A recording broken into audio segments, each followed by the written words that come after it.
할렐루야. 자, 우리 사랑하는 성도님 여러분, 한 주간도 주님의 사랑과 은혜 안에서 거하셨을 줄로 믿으며 또 오늘 귀한 말씀 안에서 귀한 은혜 받기를 원합니다.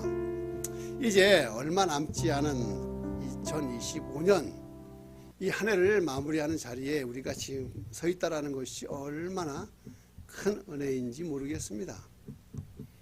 한 해 동안 돌아보면 참 많은 일이 있었어요.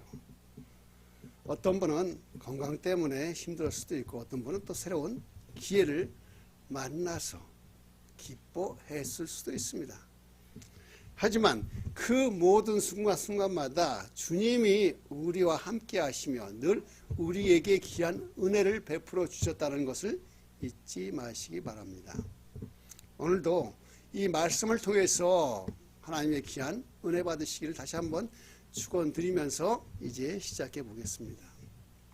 자, 오늘 우리가 함께 읽은 말씀 이사야 43장 19절은요 단순한 한 구절의 어떤 약속이 아니라 당시 이스라엘 백성들의 삶과 눈물 속에서 그들 안에 터져 나오는 하나님의 그 탄식 안에 주시는 하나님의 위로의 음성이었다라는 것입니다.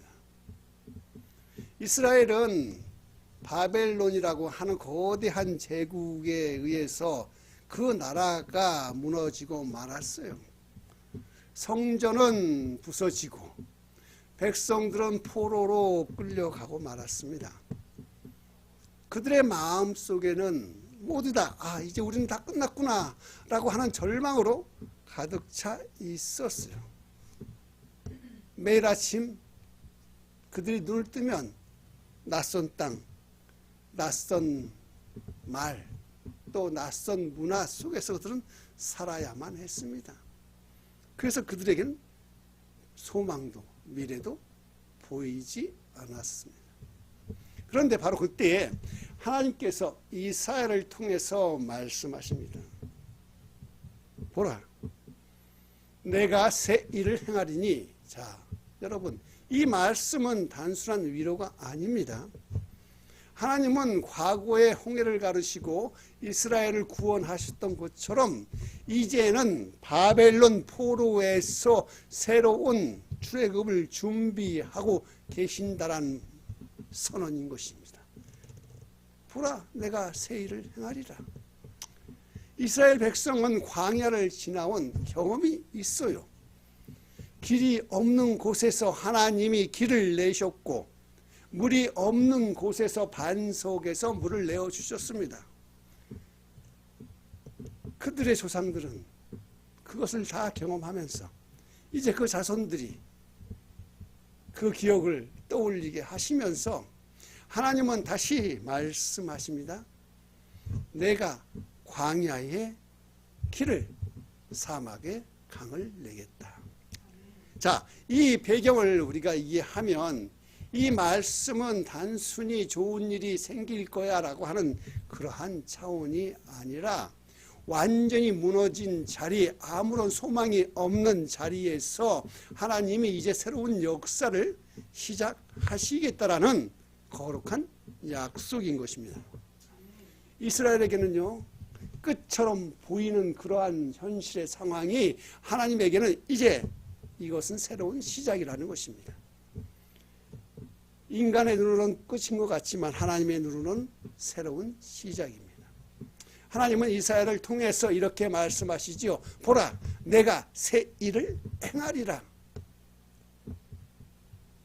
함께 오늘 본문을 살펴보십시다.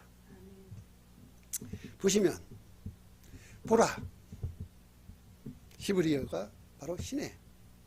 자, 이것은 뭐냐? 어떤 것을 주목하다, 집중하다라는 말씀인데 하나님께서 특별히 강조하실 때 쓰시는 말씀입니다. 지금 내가 하는 일을 똑똑히 보라라고 하는 뜻이에요. 즉 하나님께서 하시는 일을 너희들은 하나도 놓치지 말고 보라고 하는 것을 강조하는 겁니다. 보라, 희네. 그리고 그 밑에 내가 새 일을 행하리니 해서 행하다, 히브리어 하다시, 히브리어 하다시 전혀 새롭다. 즉 이전과 다른 차원의 역사, 그 전에 있던 게 아니라 완전히 새로운, 단순히 어떤 새로 생긴 것이 아니라 전혀 다른 차원의 새로운 역사, 즉 하나님이 새롭게 창조하신 것을 말하는 거예요. 즉 과거 출애굽 사건을 본다는 게 아니라 그것을 넘어서는 새로운 새 일의 역사, 구원의 역사를 말하는 겁니다. 그 밑에 광야의 길을, 여기에서 광야라고 하는 것은 뭐냐, 테레크, 즉 길이 없는 것, 즉 절망의 상징인데 하나님은 그곳에 길을 내신다라는 거예요. 즉 방향, 하나님이 길을 내시는 그것이 우리의 삶의 길이 되는 것이고 인도하신다는 뜻입니다. 광야에 길을 내신다라는 것은 하나님이 우리에게 이제 그 길을 통해서 방향을 가르쳐 주신다라는 것입니다. 우리가 이곳저곳 어디로 갈 바를 모를 때 하나님께서 이곳으로 가라고 방향을 가르쳐 주시는 것, 그게 바로 길을 내주시는 거예요. 그 밑에 사막의 강을, 즉 강, 그건 뭐예요? 나하르. 즉 사막은요 메마름과 죽음의 상징이지만 강은, 나하르는 생명과 회복의 상징입니다. 하나님은 이 메마른 곳에서 강을 통해서, 나하르를 통해서 생수를 주시는 거예요. 큰 물줄기가 생명과 풍요를 상징하듯이 사막에 강을 내신다라는 것은 메마른 곳에 주님이 새로운 생명을, 생수로 주신다라는 뜻입니다.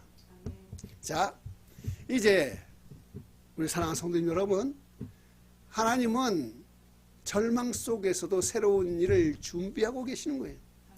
광야 같은 곳에서 길을 내시고 사막 같은 곳에서 길을 내시며 길이 없는 곳에 또 길을 내시고 물이 없는 곳에 생수를 주시는 분이 누구? 하나님. 쉽게 말하면 하나님은 우리가 이제 끝났다라고 생각하는 바로 그 시점, 그 자리에서 새롭게 시작을 열어주시는 분이 누구다? 하나님입니다. 그러니 이제 한 해를 마무리하는 이 시기를 돌아보면 앞에 아직 보이지 않고 캄캄하다? 하나님께서 길을 열어주시는 거예요. 우리가 어디로 가야 될지를 가르쳐 주시는 겁니다. 우리가 지금 새롭게 비즈니스를 해야 되는데 그 길이 보이지 않을 때 우리 하나님 앞에 기도하면 하나님께서 새로운 길을 열어주시는 거예요. 광야에 길을 열어주시고 사막에 길을 열어주시고 그곳에 생수를 주시는 것. 자, 스티브 잡스 잘 알죠? 스티브 잡스가 졸업식에서 이렇게 했던 유명한 연설이 하나 있는데 그것은 뭐냐면 그가 그래요. 앞을 보면요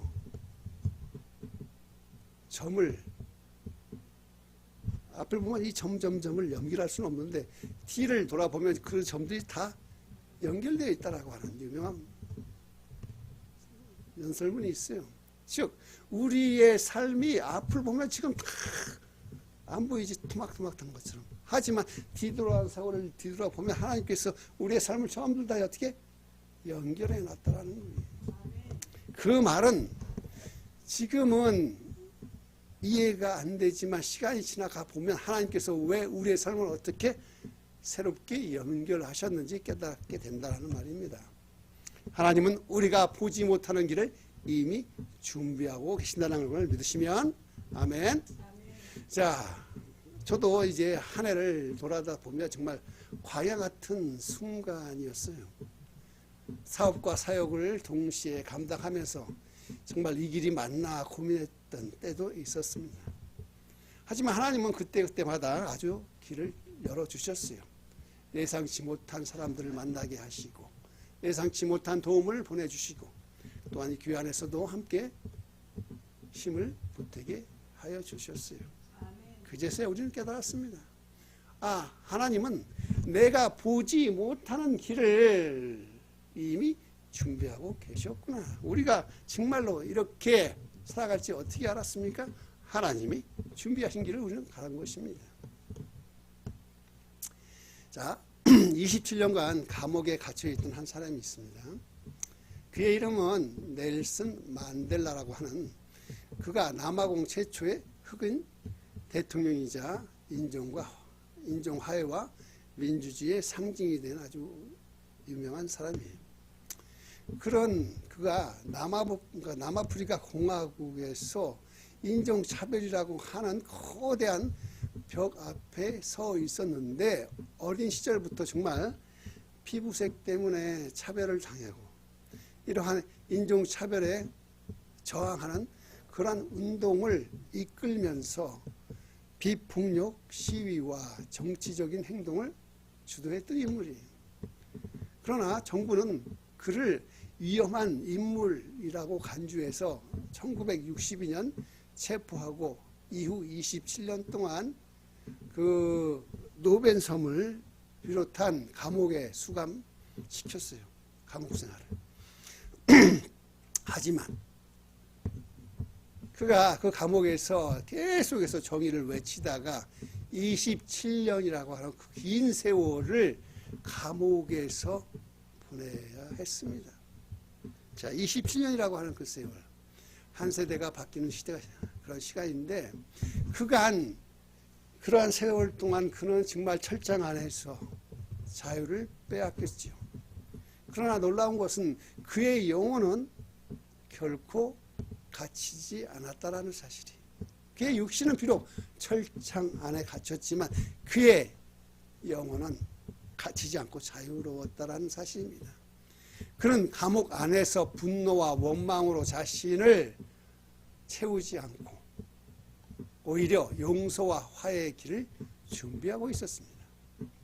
드디어 만델라가 석방되는 날 많은 사람들이 그에게 와서 얘기했어요. 이제 복수할 기회가 왔는데 어떻게 복수할 거예요? 하고 물었을 때에 만델라는 이렇게 말합니다. 나는 자유를 얻었지만 만약에 내가 증오와 원망을 품고 나간다면 여전히 나는 감옥에 있는 것이다 라는 것입니다. 그는 증오 대신 용서를 선택했고요. 복수 대신 화해를 선택했습니다. 그 결과 그는 남아공을 분열해서 화해로 이끌었고 세계 역사 속에 희망의 아이콘으로 남게 되었어요. 자, 우리 성도님 여러분, 이 만델라의 이야기를 통해서 우리에게 어떠한 울림을 줄까요? 우리도 때로는 광야 같은 시간을 지나고 억울함과 또 상처 속에서 갇혀 있을 때가 있습니다. 그러나 하나님은 그 자리에서 무엇을 하십니까? 새 일을 하신다는 거예요. 비록 우리가 감옥에 갇혀 있는 것 같지만 하나님은 미리미리 준비하고 있다는 새 일을. 만델라가 감옥 속에서도 마음을 자유롭게 할 수 있었던 것은 뭐냐? 바로 그가 하나님 안에서 자유를 누릴 수 있었기 때문에 그렇습니다. 자, 우리가 원망 대신 감사로,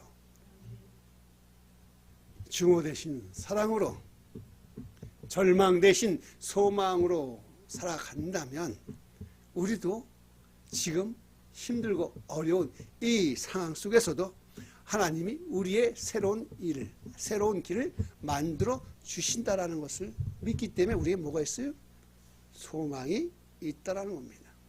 금년 한 해를 마무리하지만 내년에는 우리에게 뭐가 있어요? 소망이 있습니다.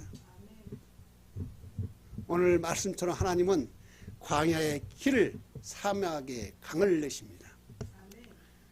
우리의 삶 속에 막힌 자리에서 우리를 위해 길을 내주시고 메마른 우리 심령에 생수를 부어주십니다. 그러니 올 한 해를 마무리하면서 우리 마음속에 남아있는 상처와 원망을 다 내려놓고 이제 새해를 소망으로 맞이합시다. 그러기 위해서 우리는 첫째로 모든 것을 감사로 마무리하길 바랍니다.